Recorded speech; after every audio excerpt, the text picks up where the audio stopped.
Hi everyone, I hope you are doing well. So, today we'll study cache. What is cache?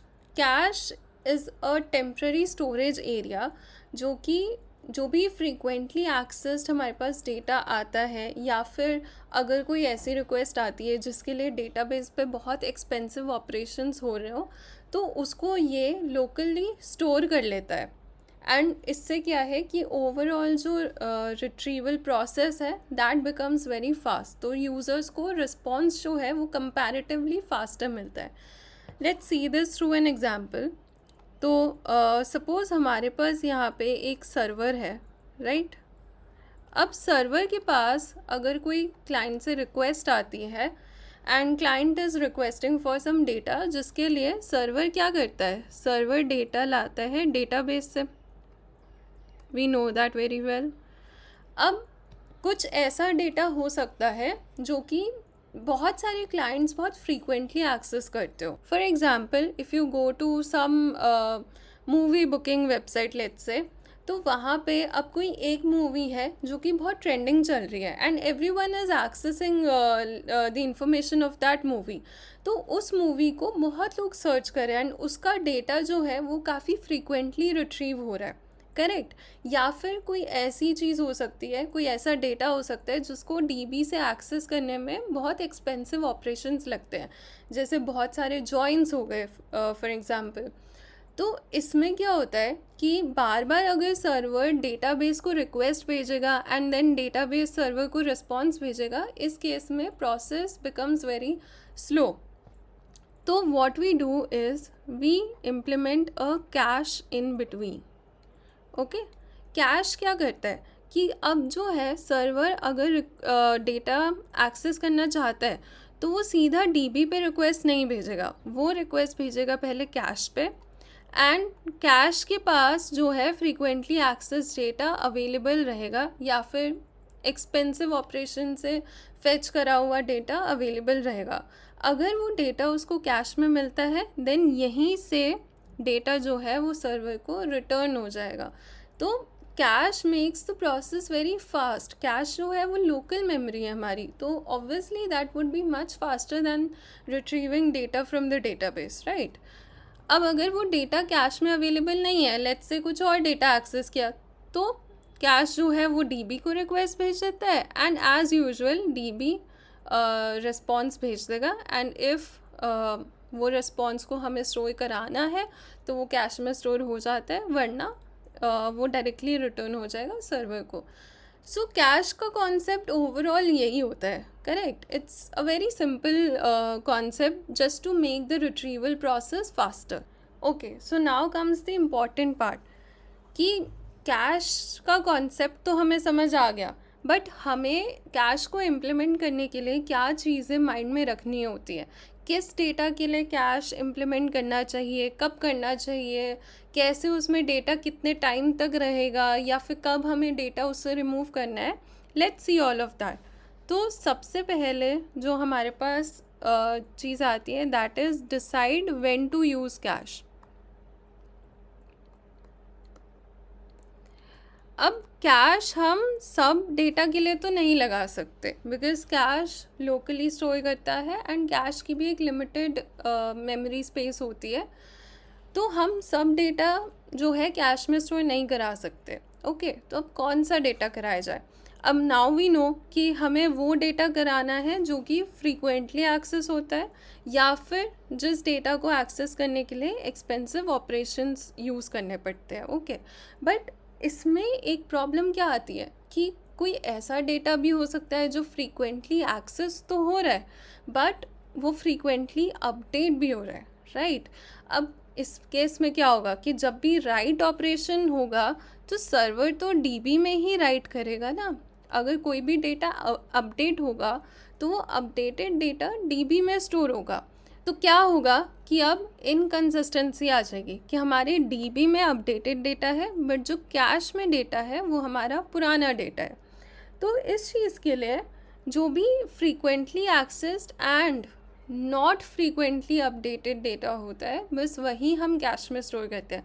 अगर कोई data बार बार update हो रहा है तो वो हम कैश में स्टोर नहीं करेंगे.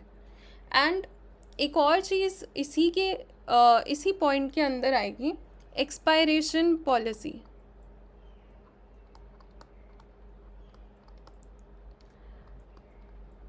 अब डेटा तो हमने कैश में स्टोर करा लिया, बट वो डेटा कभी तो पुराना होगा, it will become stale, correct. तो उस हिसाब से what should be the expiration of data, कब उसको कैश से हमें हटाना है, वो हम देते हैं TTL से। TTL means time to live. Time to live कि कितने टाइम तक कैश में उस डेटा को हमें स्टोर कराना है। अब ये कैसे डिसाइड होता है, जैसे अगर कोई डेटा है जो कि every monthly it's getting upgraded, तो हम उसका TTL मंथली सेट कर देंगे कि हर मंथ वो कैश से डेटा हट जाएगा एंड DB से अपडेटेड डेटा फेच होगा। So it's it needs to be decided accordingly कि आपका क्या डेटा है एंड वो कितना फ्रीक्वेंटली अपडेट होता है। उस हिसाब से we set the expiration policy and उसी हिसाब से हम डिसाइड ये भी करते हैं कि हमें कौन सा डेटा कैश में रखना है एंड कौन सा डेटा नहीं रखना। Third thing comes consistency. Consistency भी हमारा वही हो गया कि अगर DB में डेटा अपडेट हो रहा है तो हम कैश में भी अपडेटेड डेटा ही डालें एंड यूज़र्स को स्टेल डेटा प्रोवाइड ना हो, यूज़र्स को हमेशा अपडेटेड डेटा ही प्रोवाइड हो। एंड फोर्थ थिंग जो आता है दैट इज़ मिटिगेटिंग फेलियर्स। अब इस केस में फेलियर्स होने के क्या चांसेस हो सकते हैं, तो फेलियर्स कैसे हो सकते हैं इस केस में। नाउ अगर आप देखो कि हमारे पास यहाँ पे एक ही कैश है एंड जो भी सर्वर से रिक्वेस्ट आ रही है वो इसी कैश पे आ रही है एंड यहाँ से फिर वो DB पे जा रही है। अब what if this cash fails, अगर ये कैश ही फेल हो गया तो यहाँ पे आने वाली सारी रिक्वेस्ट जो है वो तो फेल हो जाएंगी, राइट। तो this becomes the single point of failure here. Single point of failure मतलब कि जितने भी रिक्वेस्ट हैं, suppose we have 2 servers and दोनों सर्वर्स की रिक्वेस्ट इस एक कैश पे आ रही है, तो अब क्योंकि ये सिंगल पॉइंट है जहाँ पे सारी रिक्वेस्ट हिट कर रही हैं, व्हाट इफ़ दिस फेल्स, तो हमारी सारी रिक्वेस्ट फेल होना शुरू हो जाएंगी, राइट। तो what we do in this case is we use multiple cache servers across different data centres. तो जैसे हमने मल्टीपल सर्वर्स किया था ताकि एक सिंगल पॉइंट ऑफ फेलियर ना रहे सर्वर पे, अगर एक सर्वर फेल होता है तो रिक्वेस्ट दूसरे सर्वर पे चली जाए। Same thing we'll do to cache कि अगर एक कैश फेल हो गया so we have different cache servers as well जहाँ पे रिक्वेस्ट प्रॉपरली हमारी जा पाएगी जब तक ये वाला फिक्स या फिर रिप्लेस नहीं हो जाता, ओके। एंड लास्टली हमारे पास जो आता है that is eviction policy. Now what is eviction policy? Eviction policy is you can say similar to time to live thing। Eviction policy में क्या होता है कि जैसे अब कैश फुल होना स्टार्ट हो गया तो अब क्या होगा कि कैश फुल हो गया, अब जो नया डेटा आएगा अगर उसको स्टोर कराना है तो पुराना data will be deleted, right.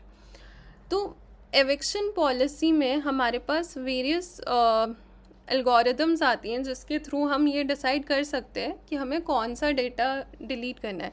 For example एक हमारे पास आती है LRU which is least recently used. इसका क्या मतलब है कि जो भी डेटा सबसे लीस्ट रिसेंटली यूज्ड है, जो भी डेटा को एक्सेस करे काफ़ी टाइम हो चुका है एंड वो रिसेंटली एक्सेस नहीं हो रहा है, उसको सबसे पहले डिलीट करेंगे to store the new data. Another algorithm which is there is LFU. LFU is least frequently used। जो भी डेटा सबसे कम frequently access हो रहा है that would be deleted first। and lastly हमारे पास आ सकती है first in first out। First in first out मतलब जो डेटा सबसे पहले हमने डाला था, जो डेटा सबसे पहले स्टोर किया था वही डेटा सबसे पहले बाहर हो जाएगा एंड बाकी जो डेटा बाद में स्टोर किया था वो वैसे का वैसे रह जाएगा, right. So these were a few strategies for eviction policy. Eviction policy means कि अगर नया डेटा आ रहा है कैश में तो हमें उस नए डेटा को स्टोर कराने के लिए पुराने डेटा को किस स्ट्रैटेजी के थ्रू डिलीट कराना है. Okay, so that was all about caching. हमने काफ़ी कुछ सीख लिया. हमने बेसिक कैश मैकेनिज्म समझ लिया. हमने वेरियस कंसिडरेशंस देखी कि हमें क्या क्या चीज़ों को लुकआउट करना है if we want to implement cache in our systems, right. We also studied about various eviction policies that are there, and that's all for this video. Till then, thank you so much. Bye bye.